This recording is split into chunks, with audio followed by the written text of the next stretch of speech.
The appeals court affirms convictions of two high-profile Wichita County child sex abuse cases that resulted in lengthy sentences. In the first case, the Second Court of Appeals denied the appeal of Christopher Morris, who was convicted by a jury and sentenced last year to life without parole for continuous sexual abuse of a child and indecency with a child. Morris's appeal claimed the trial court denied his motion to quash some of the counts in which the victim was the same as in other counts, and that the jury was not instructed to disregard those counts. The assaults happened when the victim was between 6 and 10, and she said Morris told her he would kill her if she told anyone. The Court of Appeals also denied the appeal of Casey Kokenauer, who was sentenced in 2019 to 50 years and 20 years stacked for indecency with a child. The victims were 10 and 13-year-old brothers who were forced into sexual activity in an abandoned trailer. Prosecutor Dobie Kossab says the victims were destroyed mentally by the abuse. Kokenauer was unsatisfied with his appointed attorney and elected to defend himself.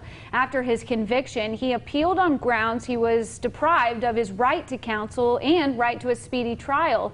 The appeals court rejected his appeal, finding that the trial court had thoroughly questioned and cautioned him about his decision.